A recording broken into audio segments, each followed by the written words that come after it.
मित्रों, आपकी बात आपके साथ राकेश मोहन त्यागी यूट्यूब चैनल के आज दिनांक 21 जनवरी के प्रातःकालीन इस 196 अंक में आप सभी का हार्दिक स्वागत, अभिनंदन। मित्रों, इस समय दिल्ली के चुनाव चल रहे हैं। भारतवर्ष एक चुनाव वाला देश है। यहाँ हर समय कहीं ना कहीं देश के अंदर चुनाव, किसी न किसी प्रकार के चुनाव चलते रहते हैं। इसी क्रम में दिल्ली राज्य के चुनाव चल रहे हैं और इन चुनाव में एक तथाकथित अपने को लगातार लंबे समय से कट्टर ईमानदार कहने वाले व्यक्ति तीसरी बार अपने मुख्यमंत्री पद के लिए मैदान में हैं और संभवतः उन्होंने अपने कट्टर ईमानदार घोषित करने का यह जो प्रयास है वह इसलिए लिया था कि उनको यह जानकारी थी कि भारतीय राजनीति में ईमानदार होना एक बहुत बड़ी बात है और इसलिए उन्होंने इस भारतीय राजनीति के अंदर अपने को ईमानदारी नहीं, एक कट्टर ईमानदार घोषित करके, और जिस प्रकार के उन्होंने काम किए हैं और जिस प्रकार से वह भ्रष्टाचार के आरोप में वह मिस्टर कट्टर ईमानदार आजकल जमानत पर हैं और जेल गए थे, और किस प्रकार निर्लज्जतापूर्ण ढंग से उन्होंने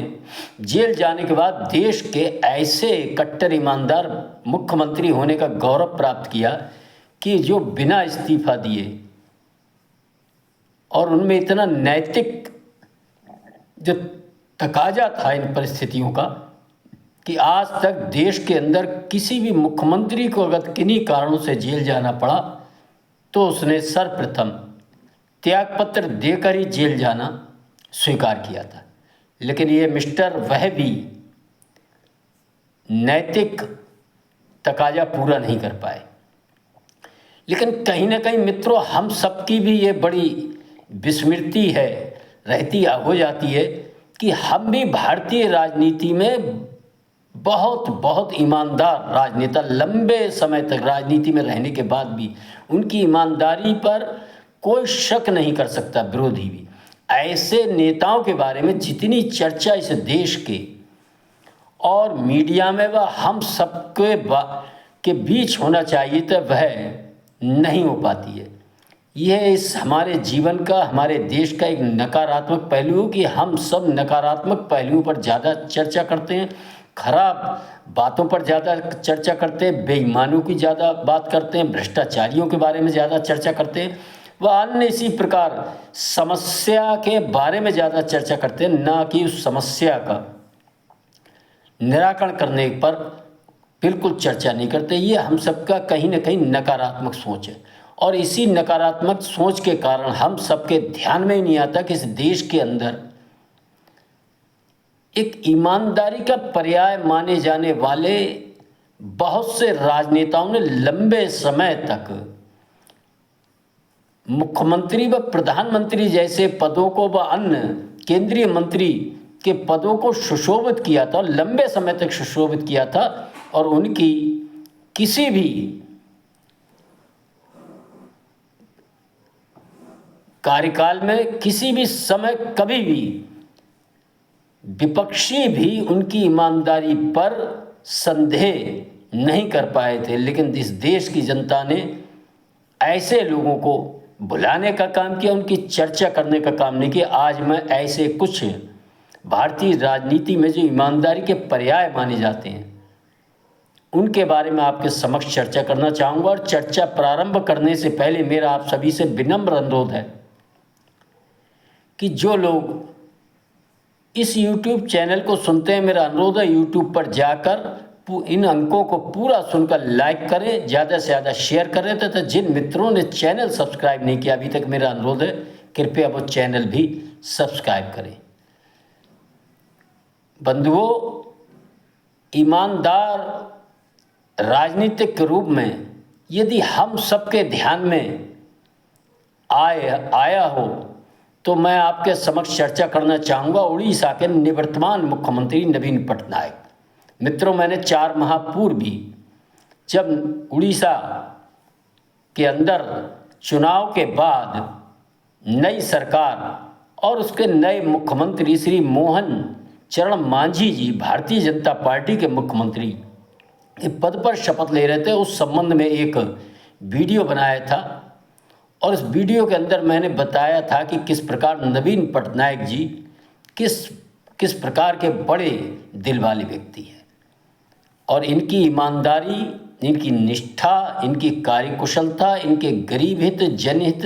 राष्ट्र हित के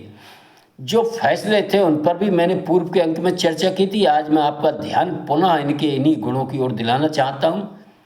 और मेरा आप सभी से विनम्र अनुरोध है कि हम सब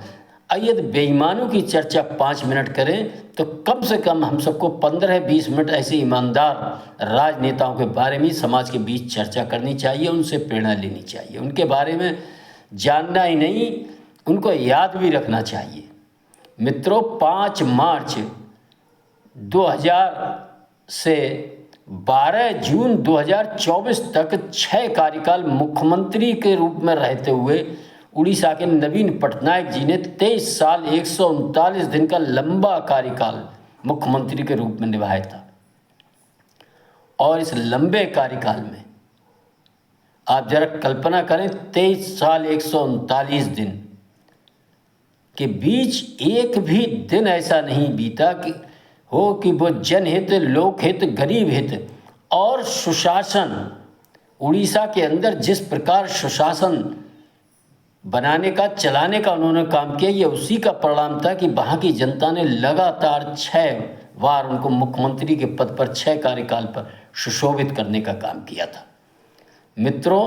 और कितने सहज भाव से जब जनता ने उनकी जगह भारतीय जनता पार्टी के नेतृत्व में पूर्ण बहुमत की मुख्यमंत्री श्री मोहन चरण मांझी के नेतृत्व में सरकार बनाने का निर्णय लिया था, तो किस प्रकार सहज भाव से बाबू नवीन पटनायक जी उनके शपथ ग्रहण समारोह में कितनी शालीनता के साथ, सहृदयता के साथ शामिल हुए थे। यह भी एक लोकतंत्र के प्रति उनकी सच्ची निष्ठा को दिखाने वाले घटनाक्रम था और ये हम सबको ध्यान में आना चाहिए। मित्रों, इसी क्रम में इस देश का ये पूर्वी क्षेत्र के उड़ीसा के मुख्यमंत्री के बारे में मैंने बताया। इसी क्रम में 2001 से 2014 तक पश्चिमी सिरे के गुजरात राज्य के मुख्यमंत्री के रूप में आदरणीय प्रधानमंत्री नरेंद्र मोदी जी ने भी 13 वर्ष गुजरात में मुख्यमंत्री रहे, लगभग 10 वर्ष से ऊपर प्रधानमंत्री के रूप में एक लंबा कार्यकाल, ये कार्यकाल भी लगभग 24 वर्ष का से ऊपर हो रहा है। और इस लंबे कार्यकाल में आदरणीय मोदी जी की ईमानदारी, कर्तव्यनिष्ठा, गरीब हित, लोकहित, जनहित, राष्ट्रहित के कार्यों पर कहीं कोई प्रश्न चिन्ह खड़ा करने का साहस भी नहीं कर सका। ये है ईमानदार होने की कसौटी। जो सरकारें उन्होंने चलाई वह पूरी तरह ईमानदारी के साथ एक एक उसके अंग बड़ी निष्ठा के साथ राष्ट्रहित, देशहित के काम में लगे रहे। और किस प्रकार आप देख रहे हैं वर्तमान समय में भी स्वराज से सुराज की ओर प्रशासन को बिल्कुल जनता के हित में चलाने के तरह तरह के प्रयास जो मुख्यमंत्री के कार्यकाल व प्रधानमंत्री के कार्यकाल में आदरणीय मोदी जी द्वारा हो रहे हैं, ये भी हम सब ने देखा है। मित्रों, इस क्रम में हम देखेंगे पश्चिम बंगाल के जेतू बसु जो 1977 से 2000 तक लगभग 23 वर्ष 137 दिन का एक लंबा कार्यकाल बिताने के बाद हम राजनीतिक रूप से उनसे असहमत हो सकते हैं, अन्य किन्हीं कारणों से असहमत हो सकते हैं, लेकिन कभी भी जेतू बसु जी की सत्यनिष्ठा और ईमानदारी पर कोई संदेह नहीं कर सकता था। लेकिन इन नेताओं ने कभी भी अपने को कट्टर ईमानदार नहीं कहा। उनके कार्यों से, उनके लंबे कार्यकाल के बीच जैसा उनका व्यवहार रहा, उससे उनको कट्टर ईमानदार कहने की कभी आवश्यकता ही नहीं पड़ी। देश ने उन्हें ईमानदारी के पर्याय के रूप में राजनीति के अंदर सक्रिय पाया था। मित्रों, ये हम सबको भी ऐसे लोगों के बारे में जानना चाहिए कि राजनीति में सब लोग खराब या बेईमान नहीं हुआ करते। इस क्रम में अगर हम एक उदाहरण और देखेंगे तो पश्चिम के गोवा राज्य के मुख्यमंत्री मनोहर पार्रिकर, जो रक्षा मंत्री के पद पर भी रहे, और मनोहर पार्रिकर ने भी 17 मार्च 2019 को कैंसर से उनकी जो दुखद मृत्यु हुई थी, अंतिम क्षणों तक हम सब ने वह उनके फोटोज देखे थे, किस प्रकार नाक में नली लगाए, जर्जर काया लिए वह अपने कार्य में, चाहे वो केंद्रीय रक्षा मंत्री के रूप में हो व अन्य जहाँ भी आवश्यकता पड़ी, वह लगातार अपने सत्यनिष्ठा के साथ कार्यों में करते संलग्न रहे थे। और कैंसर जैसी बीमारी से जूझते हुए उन्होंने एक दिन भी जिस दायित्व को उन्हें सौंपा गया था उस दायित्व से मुंह नहीं मोड़ा था। बेहद ही सादगी पसंद मुख्यमंत्री थे। वह ऐसे मुख्यमंत्री थे जो अपने कार्यालय जाने के लिए स्कूटर से चले जाते थे, एक अटैची पकड़ के। उनके बारे में मशहूर था। और कभी कभी तो वो आपको ताज्जुब होगा, रोड पर खड़े होकर लिफ्ट लेकर भी चले जाते थे। और लंबे समय तक उन्होंने मुख्यमंत्री आवास में रहना भी स्वीकार नहीं किया। अपने निजी आवास में ही रहकर वह साधारण तरीके से मुख्यमंत्री का निर्वहन बड़ी ईमानदारी और कर्तव्य निष्ठा के साथ करते रहे। ये भारतीय राजनीति के एक चमकते हुए सुनहरे हस्ताक्षर के रूप में हमें मनोहर पार्रिकर ईमानदारी, अपनी कर्तव्य निष्ठा के नाते हमेशा याद रहेंगे और याद रहना भी चाहिए। मित्रों, इसी क्रम में त्रिपुरा के नृपेंद्र चक्रवर्ती, जो 1978 से और 1988 तक एक लंबा कार्यकाल मुख्यमंत्री के रूप में बेहद सादगी और ईमानदारी के साथ जिन्होंने गुजारा था, और इसी क्रम में अन्य मुख्यमंत्री भी और केंद्रीय मंत्री बहुत लंबे समय तक अपनी कर्तव्यनिष्ठा, ईमानदारी के साथ राजनीति के इतिहास में अपने सुनहरे कार्यकाल को निभाया था और ईमानदारी के साथ निभाया था। ऐसे लोगों में कांग्रेस पार्टी के केंद्रीय मंत्री रहे, केरल के मुख्यमंत्री रहे ए.के. एंटोनी भी एक ईमानदारी की, सादगी की पर्याय के रूप में हमको सदा हमारे सामने, हमारी नज़रों के सामने रहना चाहिए। मित्रों, ये भारतीय राजनीति के ऐसा नहीं जो मैंने बताया यही लोग थे, अन्य लोग भी दर्जनों की संख्या में भारतीय राजनीति के अंदर ईमानदारी के साथ कैसे राजनीति की जा सकती है, कैसे देश हित, गरीब हित के काम करते हुए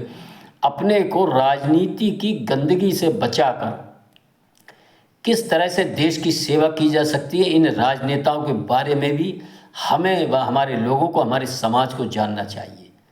और ऐसे झूठे छल प्रपंच करने वाले, अपने को कट्टर ईमानदार कहने वाले और जेल जाकर बेशर्मी के साथ अपनी गलती ना मानने वाले ऐसे नेताओं को भी समझना चाहिए, इनके झूठे छल प्रपंचों से बचना चाहिए। और देखिए आगे आने वाले चुनाव परिणामों में दिल्ली की जनता इस लोकतांत्रिक चुनाव में ऐसे कट्टर ईमानदारों से किस प्रकार परहेज बनाती है, या पुनः उनके झूठे छल प्रपंच, झूठे वायदों में फंसकर अपने कर्तव्यों का किस प्रकार पालन करती है, देखना बड़ा रोचक होगा। और दिल्ली जैसे राज्य की सजग मतदाताओं के सामने ये एक बहुत बड़ा प्रश्न चिन्ह है, और ये प्रश्न चिन्ह आने वाले चुनाव परिणाम पर ही हटेगा कि दिल्ली की जनता का निर्णय क्या रहता है। हम सबको भी ऐसे लोगों से बचकर और देश के अंदर ईमानदारी के साथ अपना कर्तव्य निर्वहन करने वालों को याद रखना चाहिए, उनसे प्रेरणा लेनी चाहिए। आज के इस अंक में मैं अपनी बाणी को विराम देता हूँ। आप सभी ने सुना, इसके लिए बहुत बहुत धन्यवाद। जय श्री राम, जय श्री वाल्मीकि भगवान, भारत माता की जय।